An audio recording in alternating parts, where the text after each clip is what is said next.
All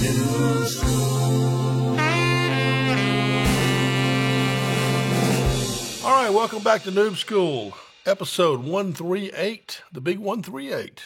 Pretty happy with that. Today I have a very good friend, I would say kind of a mentor to me, even though you're younger. So funny. The heck. Anyway, Walker McKay has been a good friend for, how long has it been now? 10 years? At least 10. That's awesome. Maybe 15. Yeah. So anyway, Walker currently has just come out with this great book. Some will, some won't. So what? Who's next? Great book on sales that I've read probably half of, maybe half. And he also has a company he established several years ago called No BS Sales, and he does coaching, consulting around the country and speaking, right? Yep. All kind of stuff. And so I kind of do some of the same stuff, but when I get stumped, I call Walker, and he's nice enough to tell me what to do. So funny. It's mutual, I promise. He's really good. He's really good. But the weird thing is, the funny story, the first sales story I'll tell is how we met. So Walker was, at the time, working for a sales organization. He was a sales coach at the time in Colombia, and I'd never heard of him. And he started calling me and emailing me and saying, hey, I'm a coach and like to spend a few minutes, see if I can help you. And then I would ignore that. And then he would send me a book on sales and say, hey, I thought you might like this book. I'm like, thank you. Ignore, no, ignore. I swear, I think this went on once a quarter for 2 years. So maybe 8 contacts. Mm-hmm. And you even had a good friend of yours who was my first cousin is kind of like, you're calling me because Mike said, I should call you, whatever. I just didn't want to hear it. Yeah. And oftentimes somebody might have a problem, but they don't want to hear it because they're just too busy dealing with other stuff. They don't want to add something to their list, right? Yep. And I was that person because I was dealing with, I wasn't satisfied with our sales at our company, even though I consider myself a guru. I was just too busy to say, I'm going to listen to somebody else talk about it. I didn't want to do it. But finally, I think I just answered the call one day. Like I was walking down the street, the phone rang, and I'm like, hello? A couple things. First of all, you never acted like in any way that anything I did was bothering you. Like, why didn't you call me back? Or I tried to call you, and you didn't call me back. Or I emailed you and call me back. Yeah. You never got confrontational. It was just like nothing ever happened. Yeah. This is the next thing. And so when I finally answered the phone, you said, John Walker McKay. Yeah. And you didn't say I've been trying to reach you. You said, I'm just calling to see if we can spend 2 minutes today to find out whether it's worth to set up a conversation. Right? Yep. Something like that? Yep. And, of course, everything he's saying is so logical. How can I say no? Right? Is it just to see if it makes sense? Okay. Oh, yeah. Okay. I said, all right. And so blah, blah, blah. And I said, well, yeah, I think we could have a conversation about it, Walker. Sure. Certainly I don't need any help. And so we had the conversation. And then he said, well, today's purpose of this call is to find out whether or not I should come see you and lay the whole thing out, see if I, whatever. So long story short, Walker became my coach 15 years ago. And really, you're missing the best part of the story. Okay. I was scared to death. John was this mythical sales guy, right? No, John Sterling. Talk about sales guy, John Sterling. Yeah. And for some reason, I was like, I need to meet this guy. I need to meet this guy. Yeah. And you and Dustin and there was another guy there. Yeah. I was in your conference room, and I was sweating bullets because you guys were badasses. You all had sold more stuff in a day than I had in a lifetime. And I was, the way we set things up, or let's figure out whether or not it makes sense to take any step at all. If you're not sure you want to do this, let's not. And it was to do assessments. Yeah. And anything less than you're saying, hell yeah, let's go. Let's call it a no. Right. And you said, okay, great. And we got to the end of the call, and you said, okay, thanks. We need to talk this over. Yeah. Like, get out of my office. And I was like, okay, I'll wait outside. And I sat on the bench, and you looked at me like, what? And I said, I'll be right there. Yeah. Just let me know when you're done talking about it. Yeah. And I was like, holy shit, I just did that. And you looked at me like, holy shit, you just did that. And Yeah. then at the end, you guys said, okay, let's take the step forward. Yeah. And but I was scared to death. That's funny. Because it seemed to me you were like doing it on purpose a little bit, but you weren't. I believe you that you were maybe a little bit nervous. But the weird thing was Dustin and I anyway, we had great experience selling, but it was at the highest level. It was at a big company selling global enterprise deals, big Fortune 500 deals. And now we bought this little company and we're scrapping it out, with plant managers and less budgets. And just, we were used to kind of walking in the front door and cutting deals. We're from DataStream, for God's sake. Right. We had a nice logo. And so that's one of the things you helped us with is figuring that out. The moral of the story, though, I think is people talk about cold calling. Certainly you did a good job when we finally got on the phone for that 1 minute. Yeah. But everything else was just building up in my mind that there was someone out there who's willing to look into whether or not he could help me if I had a problem. And I knew I had a problem. You finally caught me in a moment, because like you said, people's world changes. Yeah, every 90 days. And my guess, somebody asked me, I've got over 1 million problems. Right. But there's only so many that I've got the bandwidth, time, give a shit, money, whatever to fix. And so you got to figure out, your prospect, are they even willing to have a conversation about what's going on? Right. Are they willing to explore whether or not this needs to be a priority? And if they're not, as the book says, some will, some won't. So what? Who's next? Move on to the next guy, because at some point, every 90 days, people's world changes. Maybe they care more about it then. Right. So if you had, using the book title, and this is something that we used to study in Walker's class, the book's title would be, it's very important for Walker's business that he have a lot of John Sterlings out there that you're trying to get this quick little meeting with. Yep. Is there, and I might say, no, there's no problem. Yeah. Everything's going great. We're going 30% a year. Okay. Yeah. See you later. Know anybody else, Yeah. But what most people do is most people wait for the leads to come in, call their same prospects and customers over and over again, get a deal bucket of two or three things they're trying to close, and are they going to close? And they forget about that prospecting. It's the most important thing. You become the most valuable salespeople are ones that can bring in their own leads. Right. The most you'll ever be is mediocre if you're just taking company leads. Right. But those that can go get their own business through referrals, through prospecting, through whatever. And really that book doesn't focus as much on prospecting as it does on a sales process. Mm-hmm. But the front end is the hard part. Yeah. You ever heard this before, John? If you put me in front of them, I can close them. Right. How often do you hear that bullshit, right? Put me in front of them. Well, sure you can, right? If somebody wants to talk to you. We all can, yeah.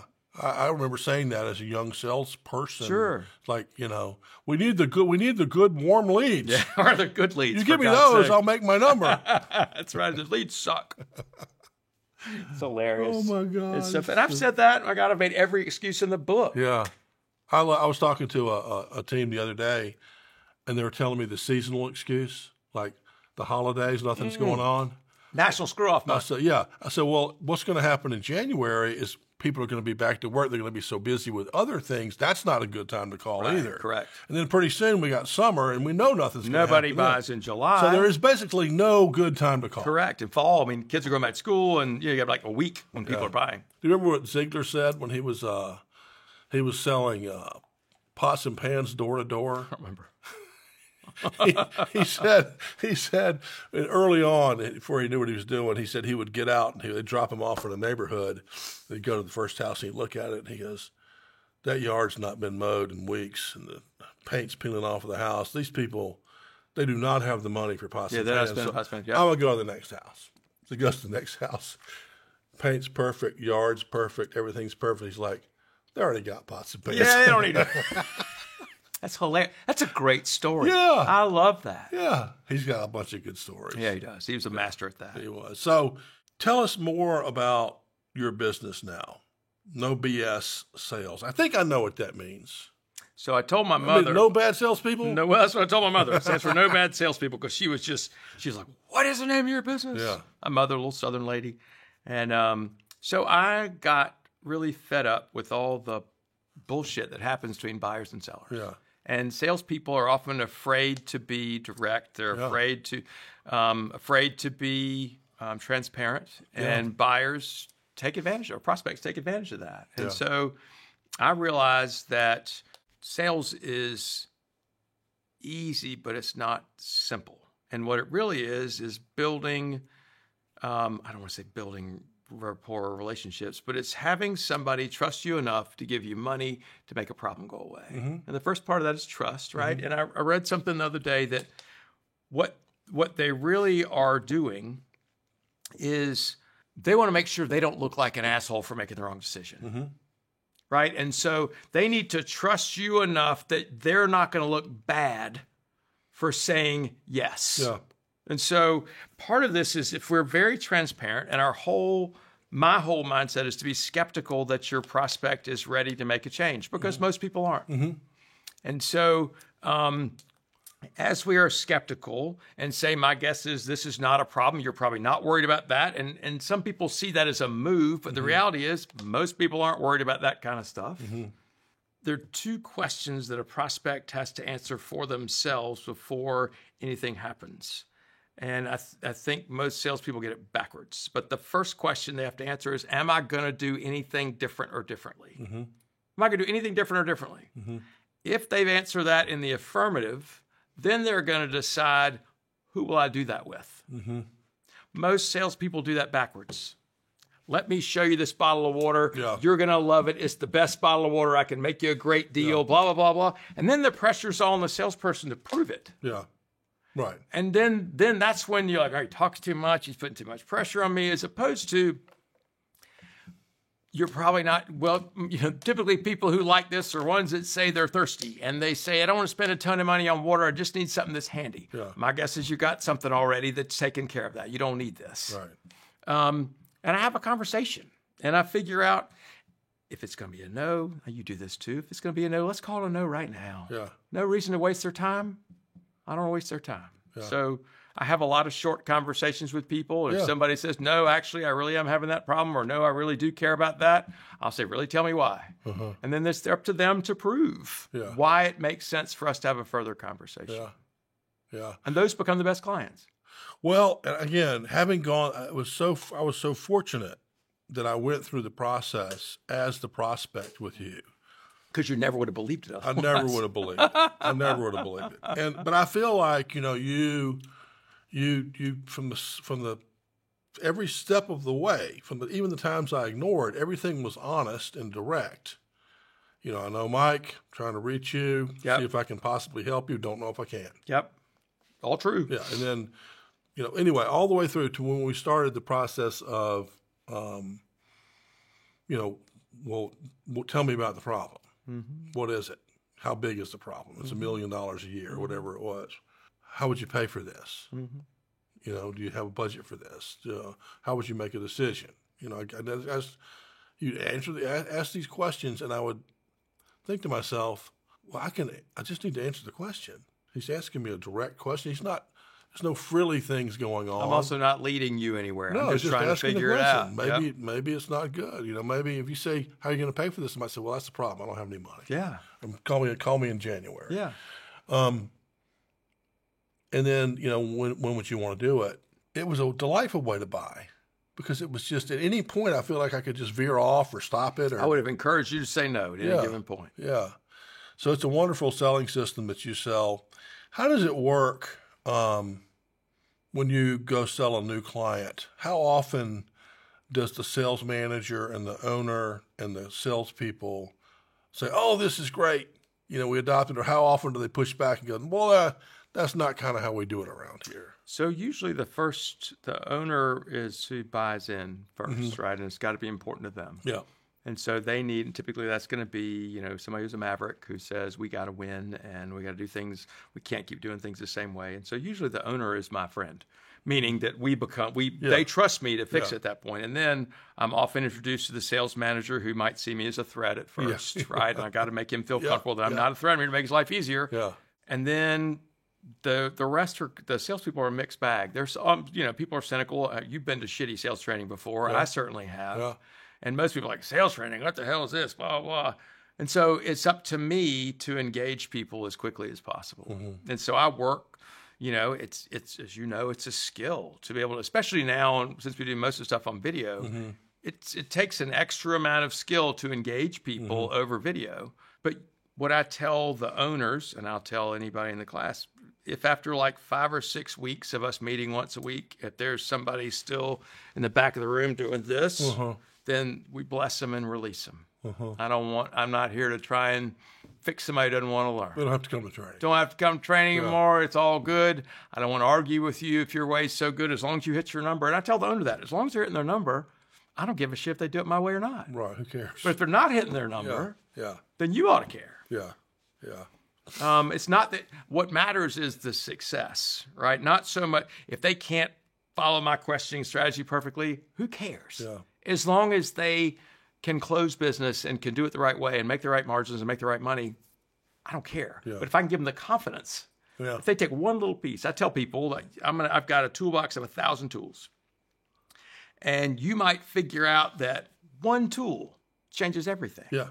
And maybe you work with that one tool and that changes everything, or maybe you try that one tool and that works, and you say, "Wow, what else you got?" Yeah. We'll try another one, right? And then it's a process of refinement.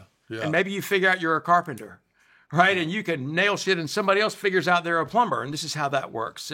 But I've got all those tools, and I'll break them out, and you got to go try them. Yeah.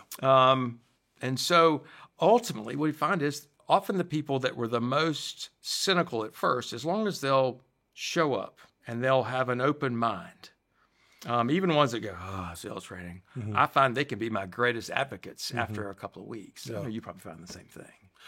My experience there is similar. My mistake has been when I don't stay close enough to the owner. Yeah. When they kind of say, well, great, we're glad you're here, John. So, Charlene over here is going to kind of be your contact now. Right. And then you lose all your power. Yep. And I just can't let that happen again. But I've done that. Sucks. Thank you so much, John. We've really had enough. Really great stuff. We're going to cancel it. It worked well. It's canceled. Worked very well. Yeah. Worked very well. I tell them a story is a little different. I might steal your story about the tools, but I say, I've been going to some form of sales training at different places for decades, and let's say hundreds of them. Yeah, hundreds of them. But my tool set that I have taken from those things might be 20 things, not 100 for me. It's like 20. Mine's probably 22. Yeah, and so I'm going to go through lots of those with you over the course, all of them over the course of training. And if you only pick away 1 or 2 or 3, and it changes like how you like the upfront contract. Yeah, if you just do that. That'll change your world, or if you take this thing and I'll steal this from you and use that. We just want to find out which ones are. Yeah, some will buy, some won't. So what? Who's next? Just the mindset shift, the confidence. Right. The other thing that you taught me is, when you start a conversation with someone, let's just say they went to your website and they came in, they want to have a conversation. Yeah. And you start asking them, your basic whatever, and they say, "Well, hold on a second. Hold on, Mr. Fancy Pants." Because what we want is we want a demo. We want a demo. We want it this afternoon. We got 4 people that are going to come, blah, blah, blah, blah, blah. So they're being confrontational right out of the gate. And Walker says, goodbye, right? Yeah. Right. So if we start to fight right out of the gate, if they won't play, then that's going to be the worst customer you ever had. They give you signals during the sales process. And if they're assholes in the sales process, it'll be worse when you work together. Right. You didn't call back fast enough. Your price is too high. There was a guy a friend of mine owns a company in North Carolina, industrial company. They sell a line of products. And he and I are great friends. We had done some stuff on LinkedIn together. And I called him and I said, "Is it time for you and me to talk?" He said, "Yeah, that's great." He goes, "I got a sales manager, our VP of sales. He's really great. I'll be on the phone, but I'm going to introduce you guys," and blah, blah, blah. And so he gets on the phone, and my friend is great. And he says, "Okay, y'all are good to go." And so quickly, as soon as the owner got off the phone, sales manager was like, I said, "Look, why don't we just talk and figure out whether or not We should do assessments, I think, is usually my first step. And he goes, no, that's not the next step. I said, okay, what do you think the next step? He goes, well, I think we're probably going to have to talk 3 or 4 times. And I'm not spending any money with you until you come up here to Greensboro and press the flesh. Uh-huh. And I was like, and I said out loud, I said, I don't even like the sound of that. And he became he's like, what do you mean? And I said, that's not my process. He goes, well, that's what it takes for me to buy. I said, okay. I said, but it doesn't sound like we're going to work together. And he goes, why would you say that? I said, because I can. Yeah.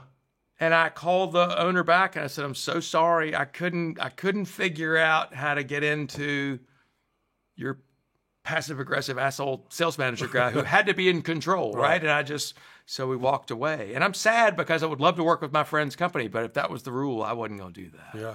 Well, that's it. That's my learning lesson for the day is you got to walk away from that. But I've heard things like that before too.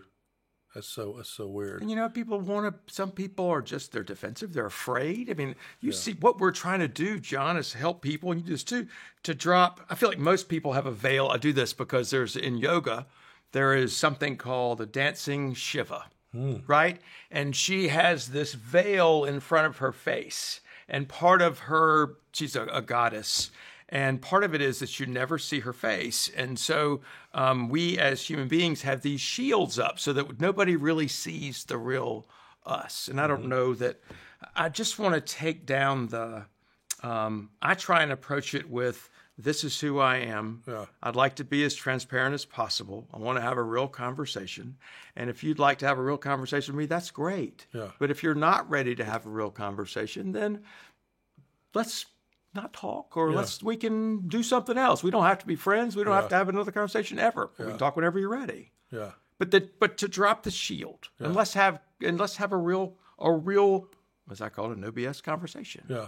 And what kind of things, like one of the things I know you teach and you talk about in the book, I think, is that we don't want to look like a salesperson, sound like a salesperson, act like a salesperson. Yeah.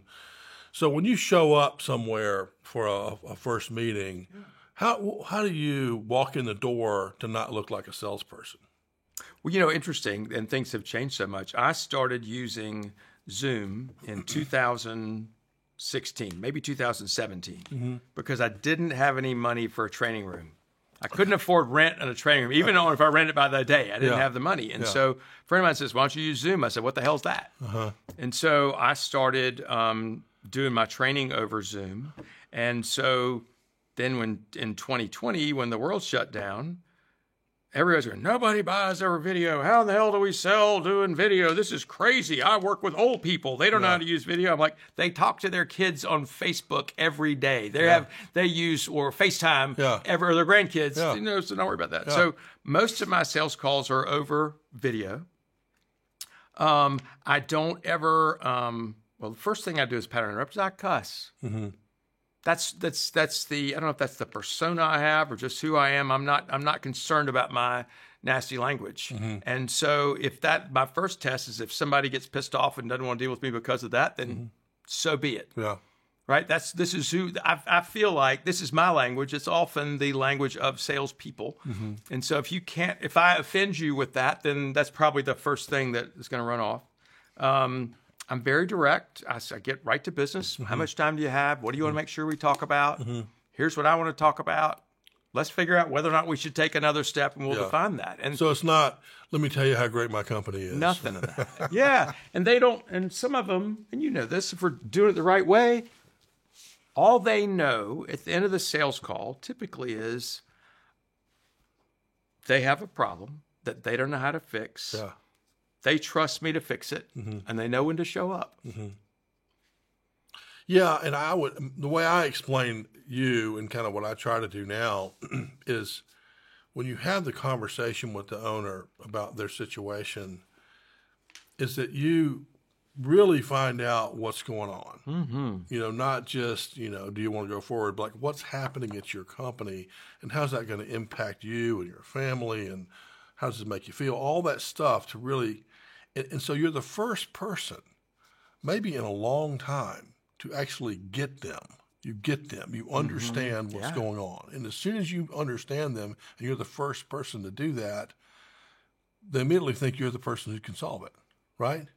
And also, just by the questions that we ask, they too are getting themselves.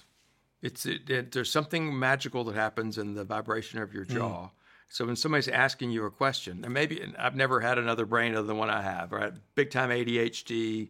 It's a gift as long as you manage it correctly. But my brain, I picture somebody's brain, the thoughts in it, like a mixed up ball of string with knots and ties and all kinds of stuff. And that when you ask somebody a question and they talk, string comes out. It's part of their ideas start coming out and it begins to come together and they go, it's not necessarily, sometimes it's the questions I ask or my clients will ask, but it's the questions that they ask themselves after you ask a question that helps them clarify. So we're helping somebody clarify their own position in their own mind. What are their opinions about their current situation? Make them slow down and think about that. And so by being intentional and by slowing down and paying attention and asking why they said that, and ask them to explain a little bit more, and then they can become more self-aware, and they realize, holy cow, nobody's helped me think this way before. Right. Yeah. Well, that's certainly the way I was. I mean, I hadn't talked to anyone about my situation when I had met you, because we were thinking about this month's numbers or lead counts, or weren't really thinking about the big well, you picture. Didn't, as far as you were concerned, you didn't have a sales problem. It's just people weren't buying. That's right. That's right. People are so stupid, they're not buying. I told my partner one time, he said, "Are we going to make our number?" I'm like, "Yeah, but we're going to need some extra days this month." Yeah. Can you stretch that out? Yeah. Well, let's back up a little bit. We've got time. I want to hear a little more about, you grew up in Columbia. Yep. Center of the universe. The center of the universe. Center of the state. Screen door from hell. The center of the state, anyway. And you went to Heathwood Hall. Yep. Which was one of our competitors, where I went to high school. Christ Church Mighty Cavaliers. Still is. Were you John Mormon's age, or just... John is he's like 3 years older than me. Okay. 4 years older than me. He was my roommate for a while. He's a good friend. Good. Well, tell him I said hello. I will. I saw him last night. He's probably a very good salesperson. Yeah, he's good. And then you went to the great Washington and Lee University up in Lexington, right? Virginia, correct. And how was that? It was the most fun I've ever had in my entire life. I was great at college. Yeah. Not good at school. Yeah. I was immature, and I had unrecognized at the time ADHD, and which also included depression and anxiety. And I didn't know any of those things, didn't know those terms, didn't know any of it, and I self-medicated with alcohol and drugs and all kinds of things. Other things. You can delete that or amplify it, whatever. No, I don't. I did all kinds of stuff. And I had a great time, and I was president of my fraternity. I got out by the skin of my teeth. I had my last class. My parents drove up for graduation. We had a spring term, which is we had 2 full semesters and then a last 6-week term where you take one class or whatever. Yeah. And so I took one class. It was supposedly the easiest class on campus. It was history of the papacy, and which I knew nothing about, and we called it Popes for Dopes, because all you had to do, John, in 6 weeks was memorize pick a place, 30 popes in order, they're by their name, the dates of their reign, and something significant. So the only problem with that was I suck at memorization, not good at it. But I took Popes for Dopes, and so I figured out about, I don't know, at WNL, you just take your exam when you want to. Exams start on a Friday, end on a Tuesday, and there's a morning and an afternoon. You just show up. So I realized I was going to take it on Friday. I was supposed to graduate on Thursday. And so I wasn't ready Friday, wasn't ready Saturday, wasn't ready Sunday. Finally, Tuesday afternoon, the last day I could take the exam, I took it. My parents are on the way up. And I walk out of the exam. I was making shit up in the exam. I was like, Leo the Fifth, and I was like, oh my God, dying, these years. Yeah. And I was like, I probably didn't pass. And so this is back in the day before, before Al Gore invented the internet, before computers were really a thing. And my parents were like, hey, we're here. And I'm like, things might not be good. I said, grades post at 5. So, and like, oh shit, we're going to kill you. And so I went up the hill, we call it up the hill, to the main administration building where the grades are posted at 5. They said, not ready. 6, 7, 8, 9, 10. My parents are about to strangle me. And I got up there, and I don't know how, but I got a C, which is all I had to make to get out. And I was like, I ran back down to see my parents, and I'm like, I made a C. Like, oh my God, we're so proud of you. I was so glad to be out of college. And I tell my children now, I don't care what you study. I don't care what your grades are. You got 4 years. Yeah. Go study something that you love. My children are both very ADHD. They've got to take medicine, all that kind of stuff. But I'm like, nobody cares about your grades and after you've gotten your first job. Yeah. Nobody cares about your grades until you've gotten into your law school or whatever. That's fine. But go and study something you enjoy. And grades aren't that big of a deal. Mm-hmm. Now, again, don't go be a dumbass like I was. Mm-hmm. And, now both my children have high threes, three somethings, all A's and B's. And I tell them I'm very disappointed. They ruined the family tradition. Where did they go? My older son, Walker's at Sewanee in Tennessee. He's a senior studying forestry. And then my other son, Mitchell, is at Wofford. And he plays football, and he's a freshman. Awesome. Well, we'll see more of you then if you're coming up to Wofford for the football games. We came up for all the football games. And he's got a 3.6. I ruined my perfect average my senior year, and I got an A-. It was the only A I got in my entire 4 years of school. Well, what did you major in at Washington Lee? Well, history is American history is what I ended up with. Okay. And I love that. You're still into that? I'm still a history guy. Yeah. I love that. And it was I did that because it was easy. There was no intent there for learning, but I learned a bunch and I enjoyed it. But and I got out and went to work at a bank. And I found that all of a sudden working was so much better for me because I didn't have to memorize stuff. If I was taking tests for certifications at the bank, they were tests I could pass. Nobody was trying to trick me. I always felt like the professors at school were trying to trick me with questions. And but I was interested in what I was studying, and so I started doing fine or whatever. And working was a whole lot better. And I tell a lot of my friends who have kids with ADHD, and I tell the kids themselves, you just got to get through school. Yeah. Get through. Don't put your value in that. I was, it's funny. I found some report cards. I told my therapist this. I found some report cards about 2 years ago from my 9th and 10th grade years at high school. And I opened them up and I read and and it said, Walker's not trying. Walker's not putting his best effort. 1 to 3 for effort. 3 is bad, 1's good. And I got a lot of 2s and 3s for effort. And I wept when I saw them at 57 years old, 40 years later, because that was I felt such shame for that, but I didn't know how to study. Yeah. And I think this was giving me kind of an attitude now. Yeah. So it's interesting. I mean, one of the things that we also talk about is people understanding themselves, testing, doing a Colby test or some kind of test where you start to understand those kinds of things. Yes. And instead of beating yourself up about it, revel in it. Say, this makes me a great off-the-cuff speaker. Absolutely. Right? But let's get some help for the other stuff. An 100%. Assistant, something. Yeah. And that's helped me so much because I was the same way. If you left me alone and said, do a PowerPoint, I'd be like, I would start playing I Spy or something. Yeah, I couldn't do it. Can't do it. But if I have a person sitting with me and working on it together, I'm good. I can be helpful. But I'll give my ideas. Here's this over here. You press the buttons. Yeah, totally. So that's the very important point. Is that emotional thing you have going back to 9th grade? Is because that teacher didn't understand you, and you didn't understand yourself. Yeah, I didn't get it. I didn't know because the only brain I'd ever lived in was my own. And you look at the people next to you in class, and they've got all their homework ready to go. Yeah, and they're folded and ready to finished, go. And I kind of knew. I didn't think I was stupid, but I knew my brain didn't work like theirs. Yeah. And in college too, you had those people in college that never had to study. Right. And I would go try and study, but I didn't know really how to study, and I couldn't memorize anything. So I struggled. Plus, I was drunk all the time. So you could have worked. There's probably somewhere between 9 and 11 in the morning. Could have figured it out. A window. But I was so hungover.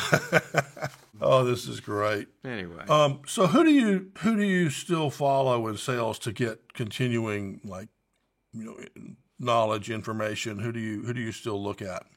there's a guy on Twitter that I just think he's magnificent, and it's Bowtied Sales Guy. You ever Bowtied, seen it? yeah, I've seen him. Yeah, I don't know who he is. I think I get a lot of ideas from him. I love his take on things. He's a little bit more bro sales than I am. Yeah. And I think that's more of a tech culture thing.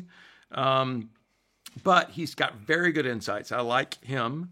I read Dave Kurlan, Kurlan, has a good blog that I read. My friend Matt Nettleton, who's with Sandler. Yeah. He's a freaking genius with stuff. He's very smart. Where's he out of? He's out of Indianapolis. Okay, I remember you talking about him. There's another guy, Kevin Hallinan, who's in Boston. And he's somebody that I follow. He has a good podcast that I listen to. And also, a guy named Paul Castaigne, who's this, you ever heard of him before? He's this crusty guy, has a podcast, but he's really smart. I like him. And then I think so those are kind of the main ones that I watch. And but they just roll into your X feed every day. And my X feed or my LinkedIn feed, and I pay attention to that stuff. And some of it I discount or say, how would I see that differently? And oftentimes I'm listening or reading to think, what's my take, so that I can write a post on LinkedIn or so that I can be inspired to do a podcast. Right, like if they're talking about a big deal or something, or how to close a big deal, you might spin that a little bit your way. Yeah. Well, what's an experience I've had that's similar, and how would I handle it? I tell you, I get overwhelmed, and I think that's on me. I need to have a better system, because I'll just see so much information that's interesting to me on sales. I kind of put it in this folder of information content, and then don't go back and look at it. Well, you know what somebody told me a while ago was, quit reading other people's shit. Read your own shit. Yeah. You don't need new sales ideas. You got plenty of sales ideas. You're probably right. And so I think putting it in the folder is a great idea. Yeah, go on. There's a comedian, and I can't remember his name. Oh, might be Louis C.K. I don't know, but he says he never ever listens to anybody else. Doesn't listen to any other comedy, because he wants to look at the world with his own brain and think his own things. But if you start hearing 10 other people, you start thinking what they're thinking. Maybe you're afraid you're going to steal their stuff, or like, damn it, I was going to do. I get that. Well, those are good. Those are good ones. How about which AI tool do you prefer? So, right now, the one that I use almost every day, a bunch of times a day, is it's AI search called Perplexity. Okay. Have you ever used Perplexity? Yep. That's Amazon, right? Well, no, I don't think it's owned by Amazon. It's Bezos. Is it really? I didn't know that. Yeah, I think so. I probably had to quit using it then. But but I like that I can get very granular with a question I can ask. Or it's funny, I have a client of mine who runs a specialty steel company in Omaha, Nebraska. Mm-hmm. Crazy, right? And he was talking about specialty steel, which is typically railings and staircases. And we're trying to figure out how to expand his business, right? And so we're talking about sales stuff, and it's really out of my realm of expertise. But I said, what other kind of products can you sell? And he said, well, never really thought about that. And so I typed into Perplexity. I own a specialty steel company in Omaha, Nebraska. We do about this much volume. I'm typically doing stairs and railings. What are some other things that I can do what are some other things I can sell with high margin, relatively high dollar, that I don't need new equipment? Mm-hmm. Boom. And 4 seconds later, it shoots back and says, boom, boom, boom, boom, boom, boom. I was like, holy shit. And I said, I don't know enough about his business to know which of these are legit, but I sent it to him and said, we probably ought to explore these things. Mm-hmm. Yeah, it's amazing. But what about you? What do you use? I like Grok, which is the X one. I need to do that. It's I'm in X a lot, so it's easy for me to use that as my engine. But they also, they throw a little bit of humor into it, so it just kind of makes me laugh sometimes during the day. Yeah. But it's really because I'm in X so much. So you have to have the super premium payment. It's like $12 a week or a month or something like that. Yeah, I think I'm at the $8. I should go up to $12. Yeah. Yeah. So, you definitely have to have the premium to use the Grok. But I also have ChatGPT, so I'll try both of them. And Yeah, so that's cool. I mean, it certainly, in terms of writing things or PowerPoints or anything, it gives you that first draft so quickly. Right.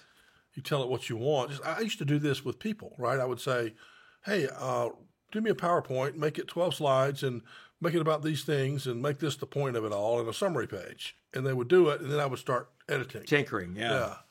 I can't do the first draft. Right, me either. Right, I love The that. blank paper. I have not done that with a PowerPoint before. That's fascinating. Yeah. I hadn't done that. Just tell it, man. Tell it what you want. And Grok will do that too? Yeah. Grok will do pictures now. I've seen that. It's unbelievable. People have loved that stuff. Oh, my God. I couldn't stop doing it last night. I tell people, if you don't want to be, people are like, oh, this job will be overtaken by AI. And I believe that the way you don't get overtaken by AI is to become a user. Yes. I mean, that you have to remember back in the day, people say, I don't know how to turn on a computer, like my father I'll would never say. use a computer. Why the hell use a computer? Well, that was the other thing. It was going to take everyone's job. You know, the computer's like, no. No. Everyone uses the computer now. It's created more jobs. And AI, I think, will take over some jobs. I tell people, if all you're doing is order taking, Yeah. and you're not adding any value, and you're not prospecting, AI can do your job. Right. And you better get ready because your AI is going to be a hell of a lot cheaper than you are. Yeah. Easier to work with. I mean, I would prefer to use the AI chatbot for support, or even in some cases sales with a website. Like blink, blink, blink, blink, blink, blink, you know. Because at least there's somebody to answer. Yeah, that's right. Immediate. That's exactly right. Because I can do it right this second. I don't have to wait. So let me ask you this. Since you're the big reader, the big history man, what's your favorite all-time book? Well, my favorite all-time book is The Old Man and the Boy by Robert Ruark. Robert Ruark was a writer and a hunter. And the reason it's my favorite book is a friend of mine gave me the book when my first son was 1 year old. Huh. And he said, when he starts asking you to read him bedtime stories, you're going to read him some, cows and other kind of stories. But this book, when he gets a little bit older and he goes out in the woods with you, 5 or 6 years old, this is stories of a boy who grew up in eastern North Carolina, and his grandfather taught him how to be a man through hunting and fishing. Yeah. And it is some of those beautiful scenes, and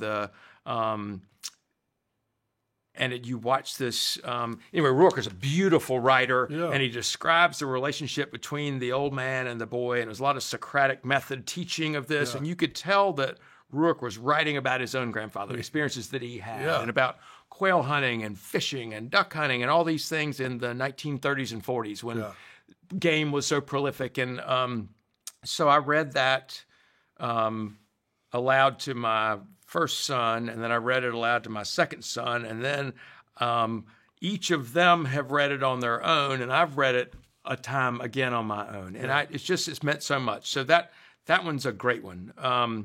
And again, it's not famous literature or anything like that, but it's one of my favorite books. I'm going to read that. That sounds great. It's a terrific book. It really is. I've got some grandchildren that might need that book read to them. And the other book that I like that my father told me, he said, this is like, and I guess I'm caught in this for right now, but it's called Lanterns on the Levee by Walker Percy.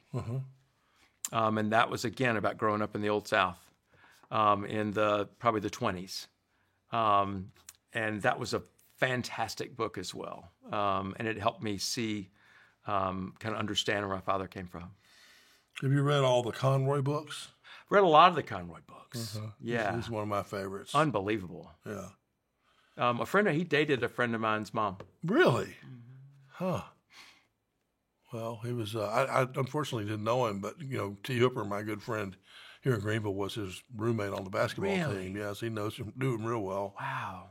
That's some great Quite stories. a character. Yeah, great character. And, I think the thing about being a great writer like that is, we think of the book as being the person. Yeah, right, 100%. That's not the person. The person is this guy who just has to disappear for a year or two and just do research and homework. And, it's just so labor intensive.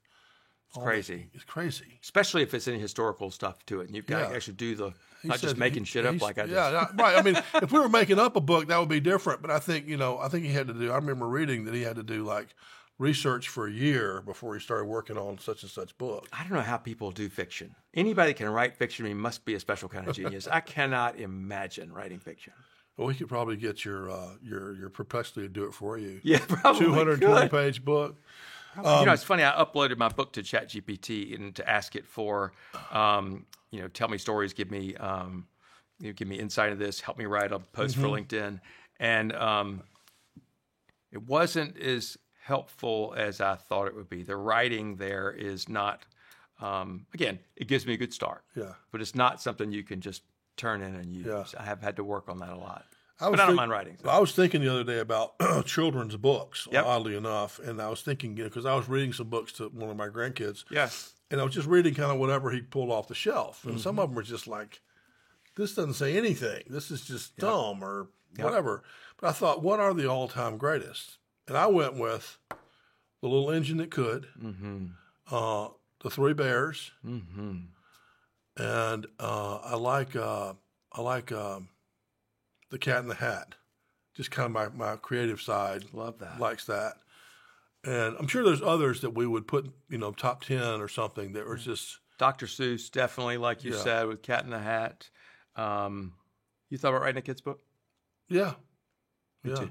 I think you could take the lessons from what you've written there. I think it's very applicable. Yeah. Very applicable. That's my favorite audience. I would love, I love when people who are, I had this experience and I wrote about it in the book at the very end. I had a guy call me, he went to Citadel, and he called me out of the blue. He went to Heathwood with my older son, and he called me out of the blue and said, Mr. McKay, I am a rising junior at the Citadel. I'm in Columbia for the summer. I'm in your older son's class at Heathwood, and I wanted to learn about sales, so I cold called companies in Columbia, and I got a job with this heating and air conditioning company, and I'm now selling commercial heating and air conditioning contracts, and I've been doing it for about a week. I don't know what the heck I'm doing. Will you help me? I was like, are you kidding me? I'll do anything you say. We met for lunch, and I knew who he was, but I didn't know him, and this kid, he very coachable, very trainable, wanted to learn and learned and did, and ended up selling 3 or 4 commercial HVAC contracts. And those are hard as shit to sell. Most people, if they don't have one, they don't want one. If they've got one, there's no reason to change it. And but he was just diligent and he worked hard. And I feel like if I can help somebody in the 19 to 27-year-old age and help them get on the right path, like I wish I had gotten on the right path. That's the way I feel. Can change the world. Yeah. Change the trajectory of their lives. We can just teach them how to be direct, how to be kind, how to have empathy, and to ask what you want. Yeah. And so you and I are both fortunate people, right? We grew up going to Heathwood Hall and Christ Church. So we're fortunate. And yet, having said that, when I was 20 years old, I was about to graduate from Citadel, I had no idea what I wanted to do. I had no idea how to do it had I known how to do it. Right. And I would go to people. I went to the guy who was the career counselor at the Citadel. It was just one guy back then. Yeah. And he's like, well, how can I help you? I'm like, well, I'm looking for some guidance. Yeah, career. And he said, well, what are you thinking about? And of course, whatever I read that morning, I'm like, I thought maybe Wall Street, like trading something, high, Wall Street, New York. And he goes, well, let me know if you find a job up there. So I'm like, that guy didn't help, right? Right. And I went to my favorite professor, love the guy, love him. What do you think I ought to do? And he goes, well, son, if you don't know what you want to do, you need to go out to the beach this weekend by yourself and sit on the pier and think about it. And when you come back, come see me Monday and we'll figure out how to do it because I know you can do it. I'm like, all right. So I went out there, came back to see him. He goes, well, what did you come up with? I'm like, nothing. I want to fish. Nothing. You go sit by yourself. It's not like a movie or something. You've got to figure this stuff. Someone can help you and say, well, gosh, John, I think you'd be good at sales. And what would be a good sales job? And where do you want to live? And how would you get that job? And, And also to tell people, look, a lot of people say, I don't want to do that because I don't do insurance the rest of my life. I don't do that. You're not gonna. Right. Some of the time it's the best blessing you get somebody say, look, whatever you start doing, I guarantee you will not be doing that probably 4 years from now, much less 40. You get in the game. Get in the game. Yeah. Get started. Yeah. Go somewhere where you can. My point to your point was I'm fortunate and I had no guidance. And so it made me very uncomfortable. And again, things worked out. But I'd like to help those people today that are in that same spot. 100%. Yeah. Those are the guys who inspire me. Yeah. Those are the ones that make me really want to get better, is the young people Right. that have courage enough to say, hey, can you help me with this? Yeah. They don't know where to reach, most of them. Right. Which is they probably reached you on LinkedIn. I know you do a lot of speaking at Citadel. I do. I go to the sales club down there, which you did. Done that. And that's a great way to find these up-and-comers. Yep. And I've got my weekly all-comer sales class, which I think you either have or used to have. Yep. Which is also, scratching that itch of mine to help people that age. Yeah. That's fantastic. I didn't know you did that. Yeah, I do it. Yeah. Why don't you come be a guest speaker? I'd love to be honored. Okay.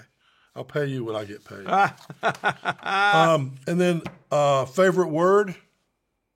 Bullshit. Bullshit. No bullshit.